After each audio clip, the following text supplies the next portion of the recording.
जय हिंद फ्रेंड्स। उम्मीद है कि आप लोग स्वस्थ होंगे और मस्त भी होंगे।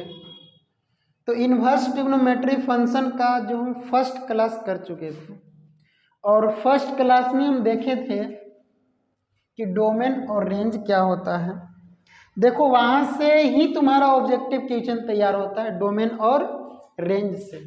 और डोमेन और रेंज जानना बहुत ज़रूरी है। क्यों? क्योंकि देखो किसी चीज़ का अगर तुमको रेंज पता हो कि हमको इसी रेंज में काम करना है तो काम आसान हो जाता है। और आज हम समझेंगे एक्सरसाइज 2.1 का इंट्रोडक्शन, यानी कि एक्सरसाइज 2.1 इंट्रोडक्शन।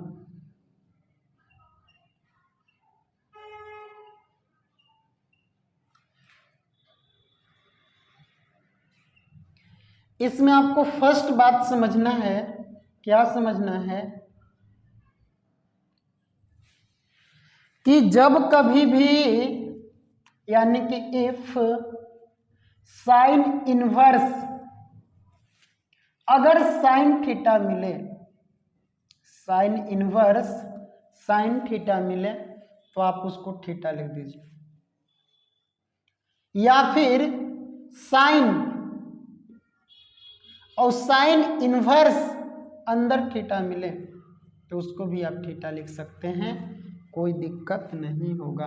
थीटा की जगह पर कुछ भी हो सकता है, एक्स वाई जो मन करे आप वो रख दीजिए। अभी देखो ऑल ट्रिग्नोमेट्री फंक्शन के साथ होता है।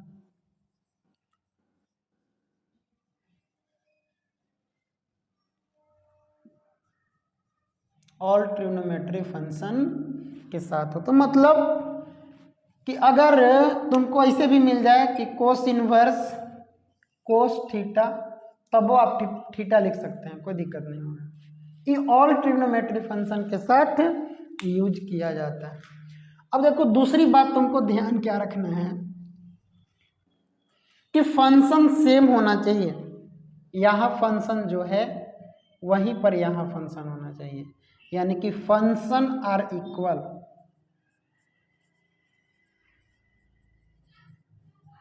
Function are equal.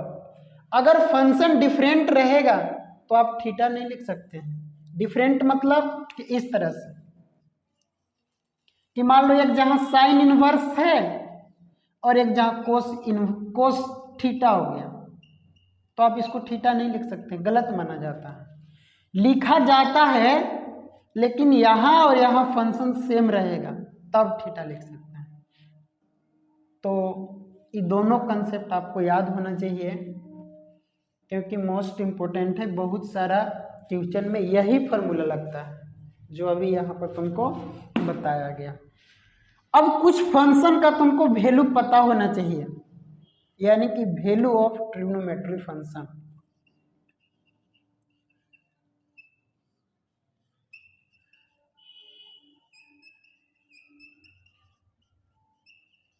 Value of trigonometry function आप लोग क्लास 10th से पढ़ते आ रहे हैं वैल्यू। जैसे देखिए यहाँ पर समझिए कि मान लो आपका फंक्शन है एफ एक्स और फंक्शन क्या है साइन थीटा,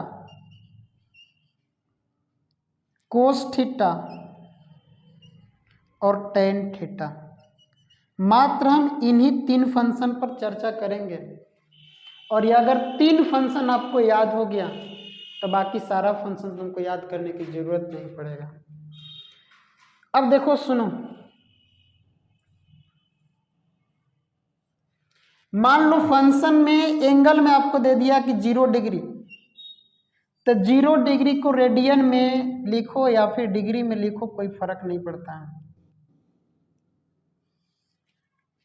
उसी तरह से दे दिया 30 डिग्री, 30 डिग्री को रेडियन में पाई बटा में 6 लिखा जाता है। रेडियन में पाई बटा में 6 लिखा जाएगा। उसी तरह से 45 डिग्री, तो 45 डिग्री को पाई बटा में 4 लिखा जाता है रेडियन में। इसके बाद 60 डिग्री, 60 डिग्री को रेडियन में पाई बटा में 3 लिखा जाता है, वो भी रेडियन में लिखा जाएगा। 60 के बाद देखो 90 डिग्री होता है, 90 डिग्री, इसको पाई बटा में हम 2 लिखते हैं। बस इतना ही कमाना आपको याद रखना पड़ेगा। अब देखो तुमको हम याद करा देते हैं इस टेबल के माध्यम से।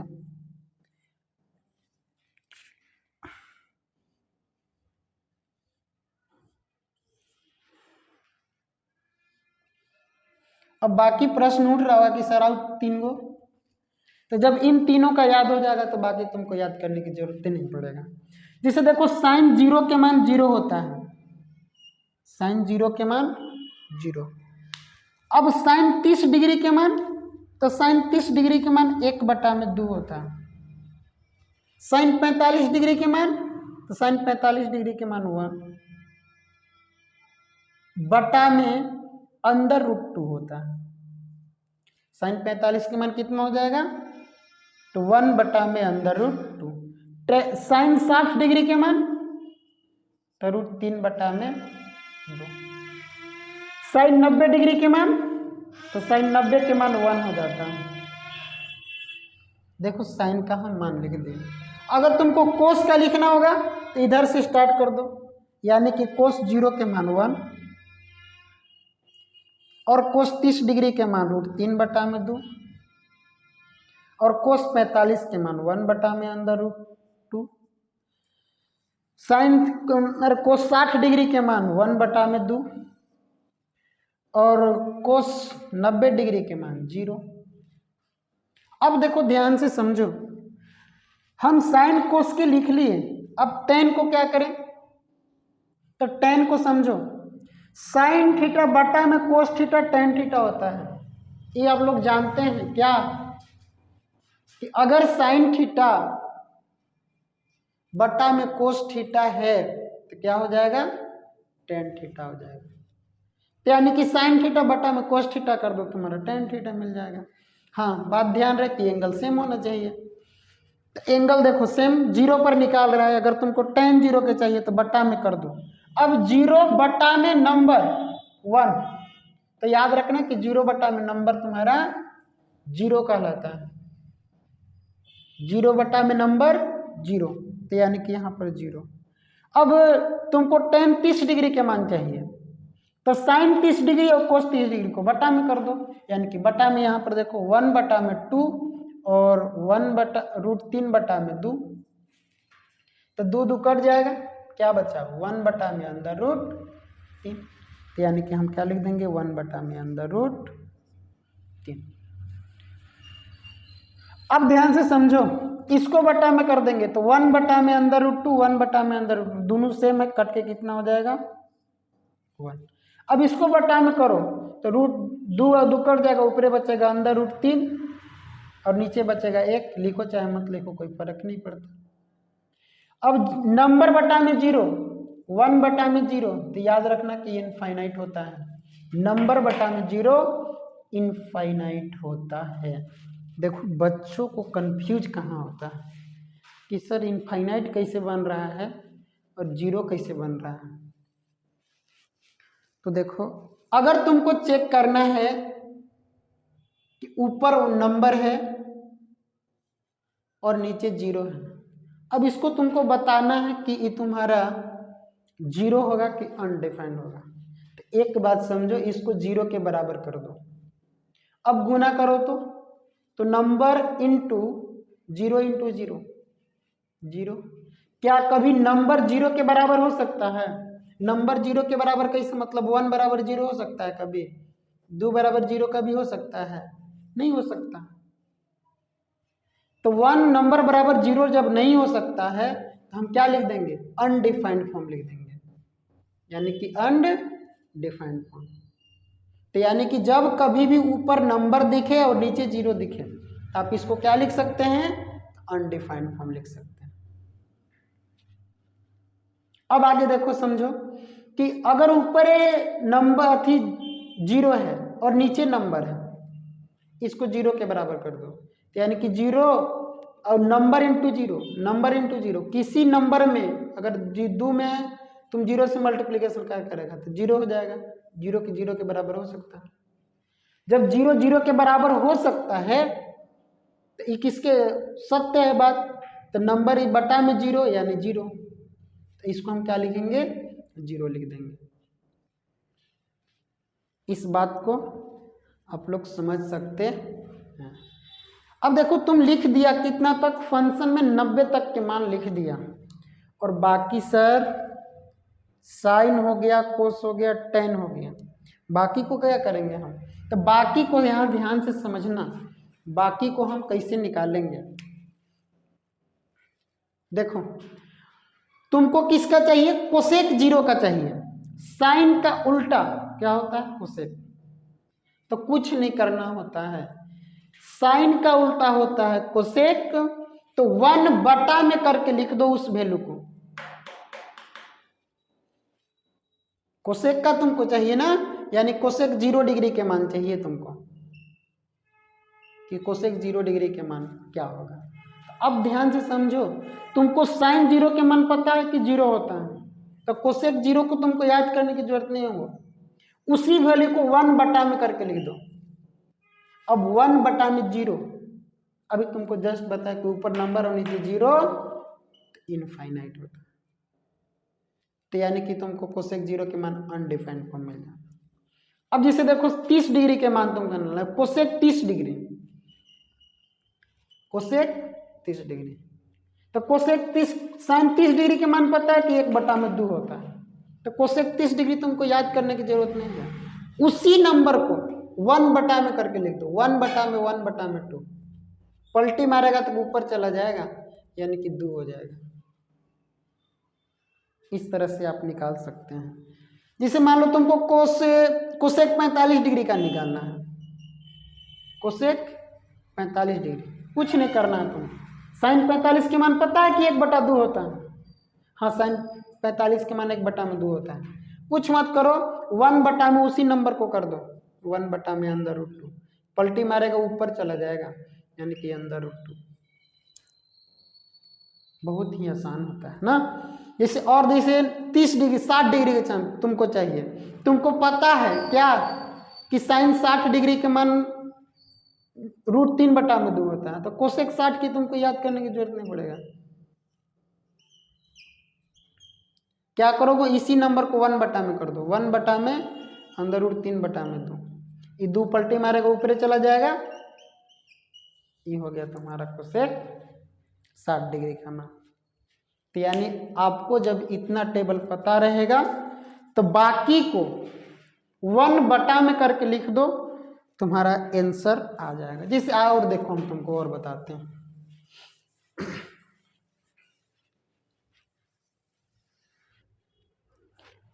जैसे मान लो तुमको कोस 0 डिग्री के मान चाहिए, तो कोस 0 डिग्री को तुमको पता है कि कोस 0 डिग्री के मान 1 होता है। अब कोस के जस्ट उल्टा होता है सेक, अब सेक 0 के मान चाहिए तो तुम क्या करेगा, इसी नंबर को 1 में करके लिख दो, 1 में 1, तो 1 में 1 कट के कितना हो जाता है, सेक 0 1 में करके सेक 0 के मान देखो कितना होता है 1 ना, तो यानी कि सेक 0 के मान भी तुम्हारा कितना हो जाएगा 1 हो जाएगा। कोई दिक्कत यहां तक नहीं होना चाहिए। अब देखो और समझना ध्यान से, यहां पर जैसे तुमको कोस 30 डिग्री के मान पता है, यानी कोस 30 डिग्री के मान पता है कितना, तो √3/2, तो कोस के उल्टा क्या होता है सेक, सेक 30 डिग्री का आपको मान याद करने की जरूरत नहीं पड़ेगा, यानी कि सेक 30 डिग्री के मान कैसे लिखेगा, इसी को 1 में करके लिख दो, 1 में √3/2, अब पलटी मारेगा ऊपर चला जाएगा 2 और √3 हो जाएगा। उसी तरह से 45 कि देखो कोस 45 तुमको पता है, कोस 45 डिग्री तुमको पता है कि 1 में √2 होता है, तो कोस के उल्टा होता है सेक 45। अब सेक 45 को तुमको याद करने की जरूरत नहीं है, 1 में करके लिख दो, 1 में √2, पलटी मारेगा ऊपर चला जाएगा यानी कि √2। यही कंसेप्ट है। अगर यही कंसेप्ट को यूज करेगा तो कभी भूलेगा नहीं। और हमको उम्मीद है कि हमको कुछ ट्रिक न बताने पड़े इस वैल्यू को याद करने के लिए। क्यों? क्योंकि देखो 10th में भी पढ़ाया जाता है, 11th में भी पढ़ाया जाता है, तो अब ट्रिक की तुमको ज़रूरत नहीं पड़नी चाहिए। तो इतना वैल्यू तुमको पता होना चाहिए और ज़्यादा कहीं कुछ है नहीं। अब हम चलते हैं कुछ क्वेश्चन करते हैं, ध्यान से समझना क्वेश्चन। देखो फर्स्ट नंबर तुम्हारा क्वेश्चन बनता है principal value, find the principal value.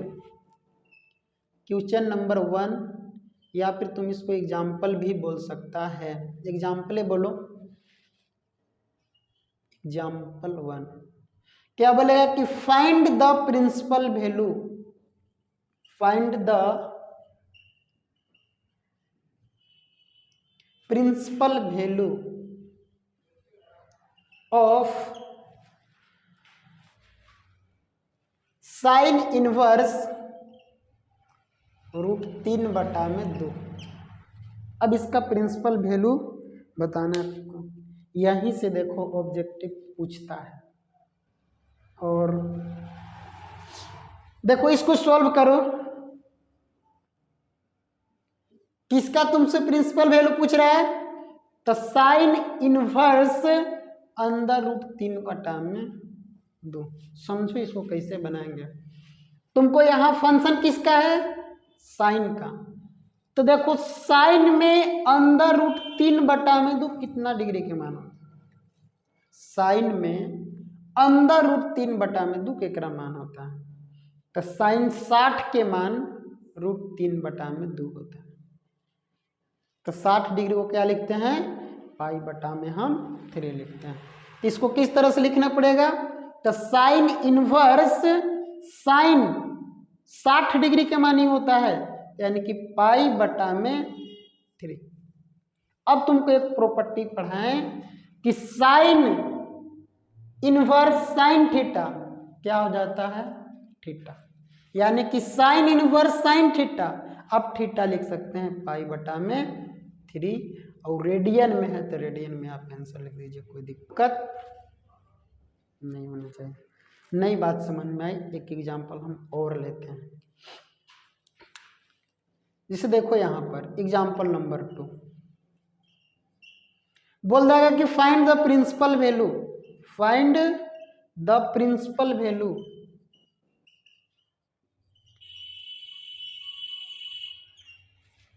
अब फाइंड द प्रिंसिपल वैल्यू आप बोलेगा कि सेक इनवर्स 1/√, या फिर सेक इनवर्स √2। इसका प्रिंसिपल वैल्यू बताना है तुमको। क्या करेगा? सोल्व। किसका प्रिंसिपल वैल्यू बताना है? तो सेक इनवर्स √2 का। अब देखना है तुमको क्या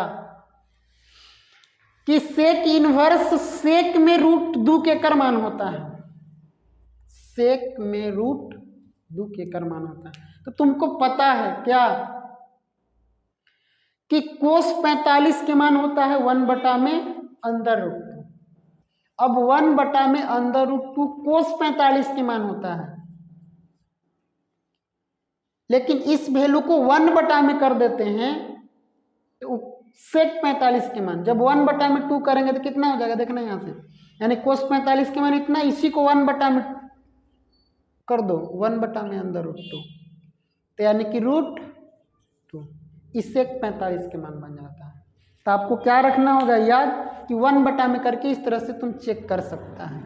तो अब देखो सेक इनवर्स, सेक इनवर्स, तो सेक में √2 के कर मान होता है तो 45 डिग्री के, तो लिखेंगे यहां पर सेक इनवर्स सेक 45 डिग्री यानी कि पाई/में। अब सेक यहां पर भी सेक यहां पर भी, हम तुमको होता है ऑल ट्रिग्नोमेट्री फंक्शन के साथ होता है, तो सेक यहां पर भी सेक यहां पर, यानी sec theta sec inverse sec theta, theta हो जाएगा यानी कि पाई/में 4। यही आपका क्या हो जाएगा, आंसर हो जाएगा। तो उम्मीद है कि इतना बात आप लोग को समझ में आया होगा।